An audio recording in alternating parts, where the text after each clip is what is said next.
आज आपली नवी मुंबई ही डेव्हलप होत आहे आणि डेव्हलपमेंटसोबतच काही ज्या गोष्टी आहेत त्या खूप मोठ्या प्रमाणात आढळत आहेत. त्यातलंच एक म्हणजे आज महिलांमध्ये सर्वायकल कॅन्सर आणि ब्रेस्ट कॅन्सर सर्वात मोठा धोका महिलांना वाढलेला आहे. आणि आदरणीय देशाचे पंतप्रधान नरेंद्रजी मोदी साहेब यांच्या माध्यमातून आज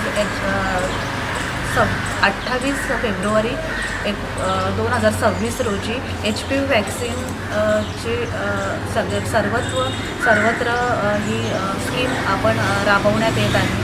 आणि त्याचंच सुरुवात म्हणून आपण महानगरपालिकेच्या आपल्या हॉस्पिटल्समधून ही वॅक्सिन 14 वर्ष पूर्ण झालेले 15 वर्ष पूर्णत्वास येईपर्यंतच्या मुलींना ही वॅक्सिन देत आहोत. ह्या वॅक्सिनचं महत्त्व म्हणजे ही एक सिंगल वॅक्सिन घेतल्यानंतर ह्या गर्भाशयाच्या मुखाचा कॅन्सर ह्याचा धोका बऱ्याच प्रमाणात टळू शकतो.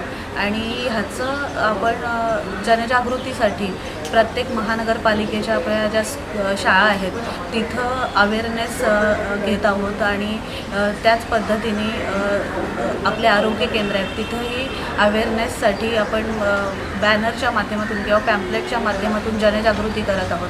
आणि शाळांमध्ये या 14 ते 15 वयोगटाच्या मुलींसाठी विविध सेशन अरेंज करत आहोत, ज्या माध्यमातून या वॅक्सिनचं महत्त्व त्यांना कळेल, त्यांच्या पॅरेंट्समध्ये ह्याच्याविषयी जनजागृती होईल आणि जास्तीत जास्त मुली ह्या वॅक्सिनचा फायदा घेतील.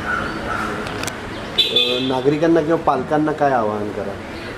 नवी मुंबईतल्या सगळ्या नागरिकांना माझं आव्हान आहे की आपण आपल्या मुलींना ही वॅक्सिन द्यावी आणि त्या माध्यमातून हा जो जीव घेणा आजार ज्याच्याशी आता पूर्ण जग लढत आहे, तर आपल्या मुलींपर्यंत ह्याचा धोका आपल्याला जेवढा कमी करता येईल तेवढा कमी करण्यात येण्यासाठी ही वॅक्सिन खूप फायद्याची ठरणार आहे. तर आदरणीय पंतप्रधान नरेंद्रजी मोदी साहेब यांच्या माध्यमातून सुरू झालेली ही मोहीम तळागाळातल्या सर्व मुलींपर्यंत, सर्व पालकांपर्यंत जनजागृती पोचली पाहिजे, हा उद्देश या माध्यमातून साध्य करायचा प्रयत्न असेल.